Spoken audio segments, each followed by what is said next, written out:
Radio Free 102.3 KJLH. I'm Dominique DiPrima. You're listening to The Front Page, and we're so happy to have back with us on The Front Page a man who was elected in 2008 to be actually the first African-American man on the LA County Board of Supervisors, representing the 2nd District, reelected in 2012 and 2016. Of course, you know him as a longtime community organizer as well. The Honorable Mark Ridley Thomas. Welcome back to The Front Page. Glad to be on Front Page. Thank you, Dominique. Yes, and you brought along a friend. She's the president of SEIU Local 2015, which is the nation's largest long-term care union, representing more than 385,000 home care and nursing home workers throughout California. Welcome, April Varrett. Thanks for coming on. Thank you for having me. Good morning. Good morning. And, you know, it's times like these, I know, where you guys are very taxed. I appreciate your taking time out. Just so much to take care of and cover in this coronavirus COVID-19 crisis. So, Supervisor, tell me about your collaboration here with Ms. Varrett, you know, dealing with the frontline workers that are part of her union. Well, this is an important piece of the puzzle that we are trying to deal with in terms of this pandemic. The collaboration with SEIU 2015 is multifaceted, but it is really, really important that we deal directly with the skilled nursing homes and the workers therein, and to the extent that 2015 represents a good portion of those workers, we know that our success in managing the pandemic depends in large measure on how we respond to these institutional settings. And by that I mean these skilled nursing facilities where unfortunately we have a very high number of deaths, some 45% of those who have died in the county of Los Angeles have died in the skilled nursing facilities. Now, the patients are at risk, the workers are at risk. And these are persons who we have to recognize to be those who are providing essential services. And then they have to go home to their families.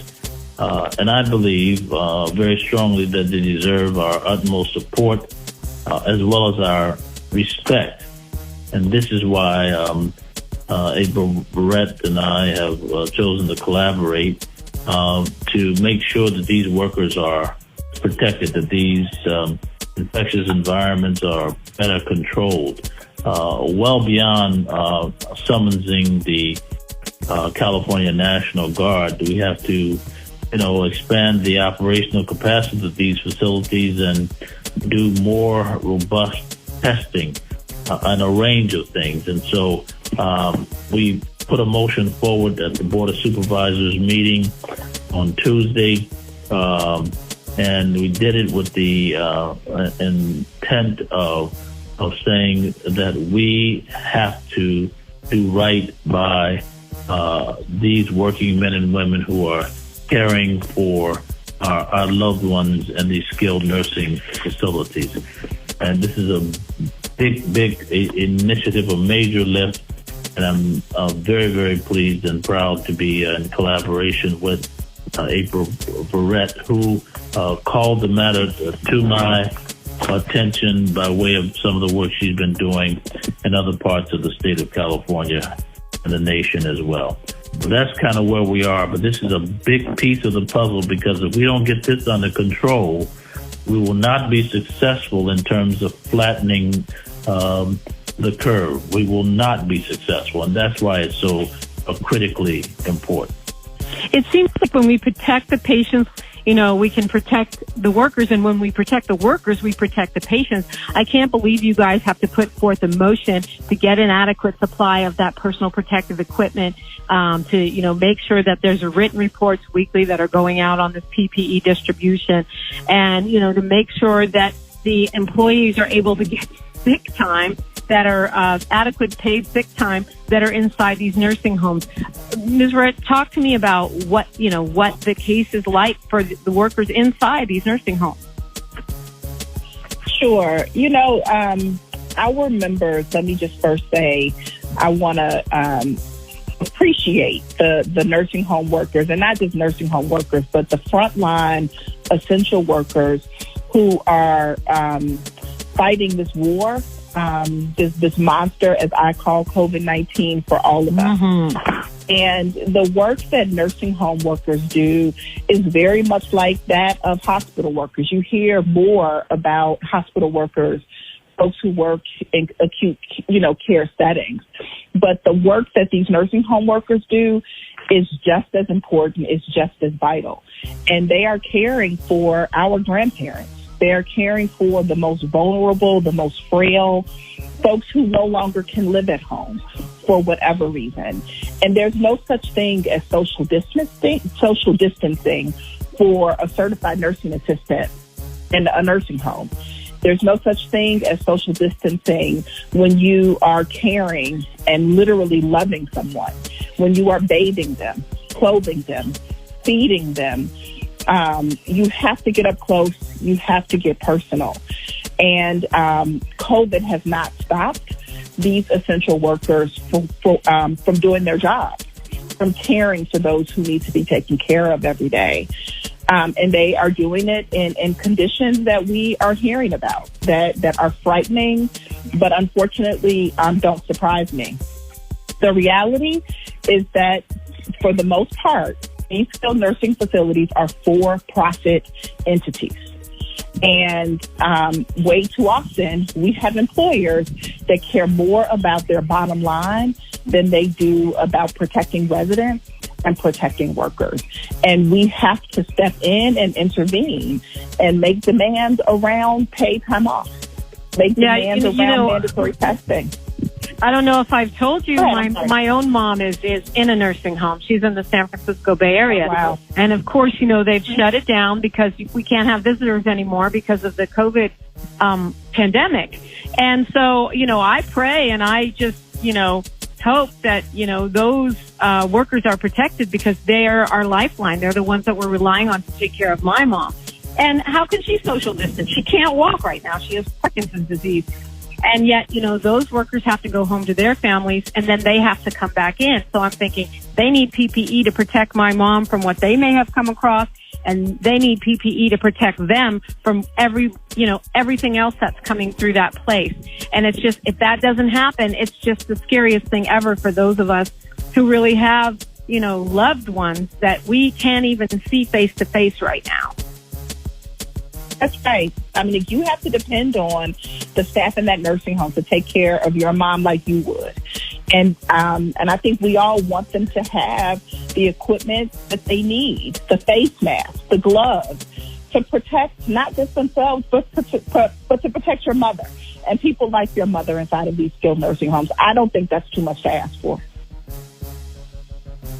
So, Supervisor Ridley Thomas, what will the motion do? I mean, I'm reading it. How does it make a difference for workers on the front line?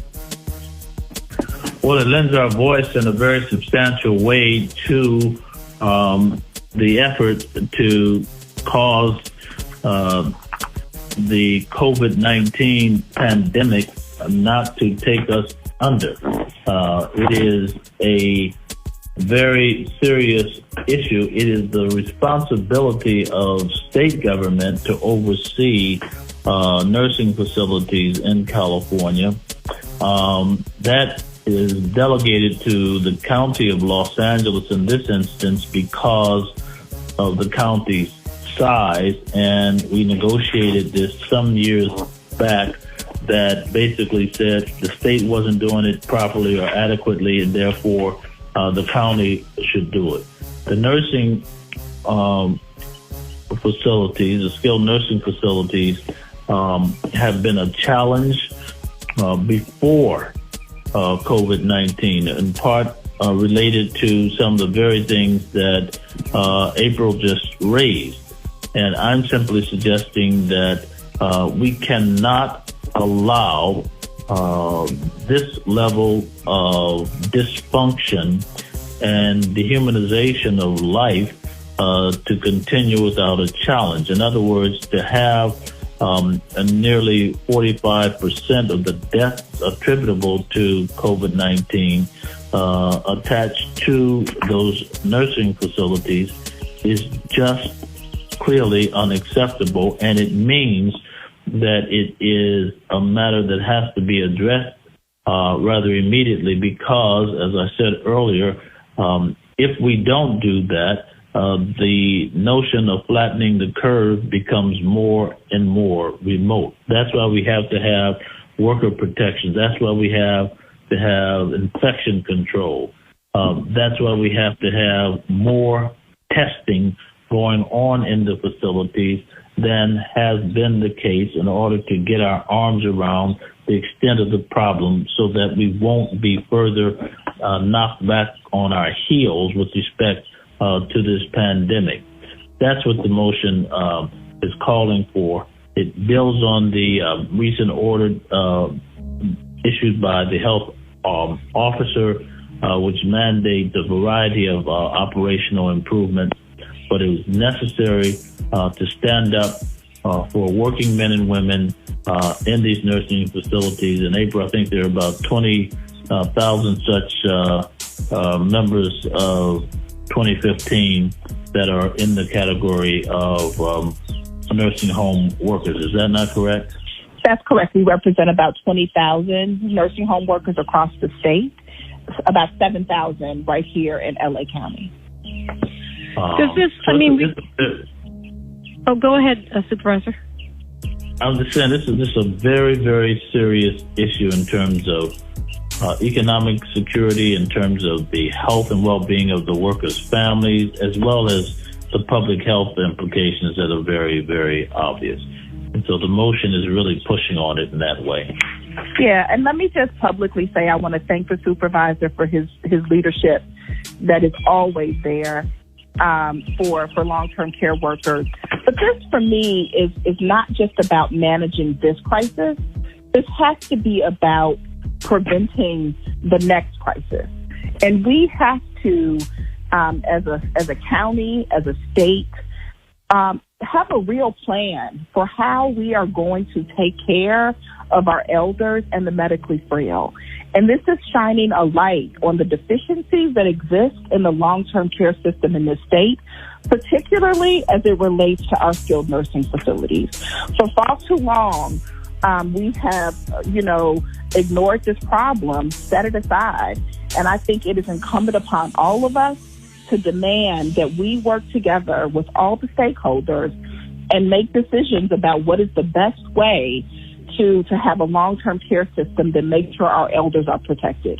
Because I don't think any of us want to see this ever happen again. Well, that's kind of where I was going. And, this is really for both Supervisor Mark Ridley Thomas and April Varrett, which is, we're in such a terrible crisis right at the moment. And as you point out, it's bringing up a lot of the cracks in our system, a lot of, holes that need to be filled in terms of taking care of, low-income people, particularly our elders, even safety within the schools. Being just in the context of a pandemic, they ought to be the norm, even when we're not threatened with this extraordinary health crisis. I mean, you asked a question earlier about this particular action, and I'm glad that you raised the issue of other essential and frontline workers, grocery store workers and the like. Some of these issues are broadly applied. So the prohibition against retaliation by, for example, a nursing home employer for anything that would seem untoward. A lot of times these workers, and April, you'll attest to this, have to work at multiple facilities just to make ends meet.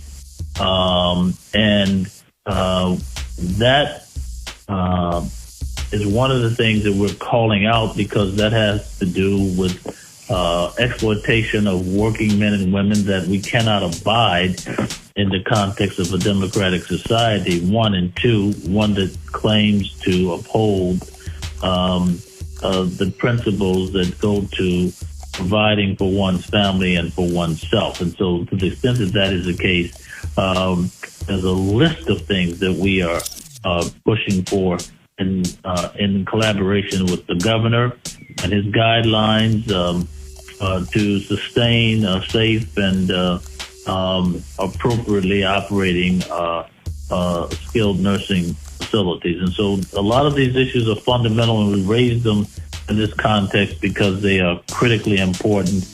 Might I say they are urgent? Yeah, I totally agree with everything the supervisor just said. And I would add that this is a gut check moment for us in the state of California, in this country, about who are we? How do we treat one another? How do we value one another? A lot has been said about essential workers over the last 6 weeks or so. But far too often, these very workers that we are calling essential, that are holding up our economy, are working for. Work, as the supervisor said, have to work multiple jobs, have to depend on public assistance. So, like, if they're really essential, how are we going to value them going forward? Yeah, it's a great point. I think when we look at, across the nation, but even here in LA County, the way that African Americans are dying from COVID-19. And, there's been a lot of finger pointing about, we're not social distancing enough. But then if you look at who a lot of these essential workers are, whether it's grocery workers or, healthcare workers, the Lyft, the Uber, all those folks, a lot of them are Black people. Yeah, they are absolutely our Black people. And the numbers that I've seen, it is not that Black people are contracting the virus at a higher rate than their counterparts in other demographics. We're not getting we are social distancing ourselves just fine when we can.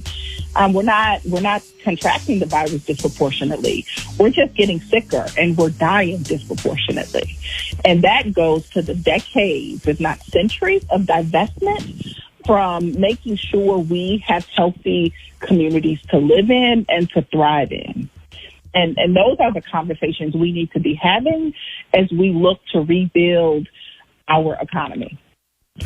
Well, it goes to the issue of these underlying health issues, which is fundamentally represented in terms of the issue of disproportionate outcomes and disparity in healthcare delivery systems. That's why we cannot ever let up on that issue of health disparities. It's critical, it's fundamental, and we ought to take this opportunity, Dominique, to make the point that it is not simply those who are 65 and above who are at risk, as we now learn, but the significant number of persons, African American in particular, between the ages of 18 and 49, who have shown up in the data and the testing and the death rates to be significantly disproportionate, challenging even the numbers in the ranks of those who would be defined as senior citizens. And so this is a matter that the total African American community needs to attend to, and not be misled by the initial data that said this is a problem that's going to assault mostly people who are 65 and above. That has proven itself not to be the case. As a matter of fact, it is factually wrong. And so I think our advocacy, our work across the board has to be broad, it has to be deep, it has to be comprehensive, and we have to make sure that we're hitting every cohort in terms of age for the protection and well-being of our community. Charles R. Drew University of Medicine and Science is one such place that is doing this research. The Department of Public Health has done more and more data and found this to be the case as well. We think it's important because it is the case that the data will instruct how we tackle this problem, and we need to tackle it head on in the skilled nursing facilities, in the community at large. We have a big job ahead of us.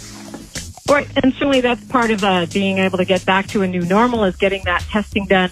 I was happy to see the county and the city expanding testing sites to places like Drew and Crenshaw Christian, so that people can get tested in our own communities. In terms of the organizing efforts and the way that we're supporting frontline workers, what would you tell our Front Page family, our listeners, as you know, are activists or change makers? What would you ask of them? And that question is for both Supervisor Mark Ridley Thomas and April Varrett. April, go right ahead, and I'll follow you. Thanks, Supervisor. So what I would say to those who want to support frontline workers is that I believe over the coming weeks, as we look to make sure we have the protections and supports in place for our members at nursing homes, but really this is also about the residents of nursing homes. Look to join in, on actions. Look to lift your voice. I know our legislators are thinking about how they get back to work in Sacramento. Make your voice heard. We need a robust democracy. This should matter to everyone, not just those who work in these facilities, not just those who have family members in these facilities, but this is about all of us together. So lift up your voice, make it heard. Join a online picket line if one comes your way, and I think we all can do what we can to support these workers. Certainly, the fight for $15 an hour showed us that it's standing with SEIU or any other union. It's not just about them; it's about all of us. Supervisor Mark Ridley Thomas. No question about that. It is a matter of solidarity broadly and deeply. And to the extent that we know that's the case, the Legislative Black Caucus, for example, in Sacramento, and those persons who are representing our communities in the Senate and in the Assembly certainly can be cause to take this issue up and push forward. In a conversation with Congresswoman Karen Bass, who is the current chair of the Congressional Black Caucus, she's concerned about this issue as well, and trained as a health professional herself, acutely concerned about it. And it seems to me this can and should be on the plate of our delegation in terms of the Congressional Black Caucus. We should make sure that this is on the plate of our faith-based community, our leaders there, in terms of lifting up this question of the quality of life of the residents, the patients, and the workers in these skilled nursing facilities. At least 140 of them, according to the data that I have before me, warrants our consideration. Heavy duty. We know them by name and location, and we should not simply drive by without the expectation that they are doing what they need to be doing for the patients, the residents, and the workforce. It is a telling commentary that the California National Guard had to be summoned to go into some 6+ facilities for the purpose of making sure that they were being properly maintained. That's a hell of a statement. That's an indictment in the making. And the regulatory bodies, and let me call the regulatory bodies by name, the Department of Public Health, the County of Los Angeles, and the counterpart at the state level, have to be called to account in terms of what they are doing to make sure that the fundamental rights, I would even say the human rights of those persons who are reliant on the services in the skilled nursing facilities, that they have to be addressed accordingly. After all, as April made the point earlier, these, in many instances, are for-profit entities.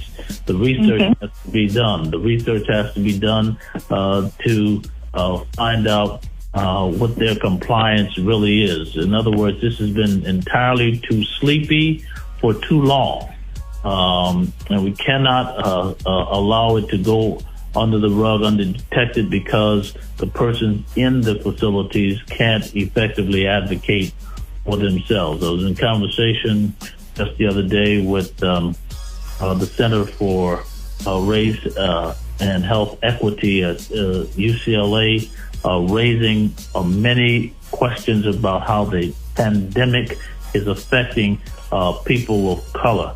And they're doing some work in tandem with Drew University of Medicine and Science. So if you ask how we can get into it, I want people from the level of being elected officials, to those who are academics, those who are community organizers, and some or all three of those things, to engage, because I think this is a test of our values, a test of who we are, and a test of our commitment to democratic rights for all people who are dependent on such services.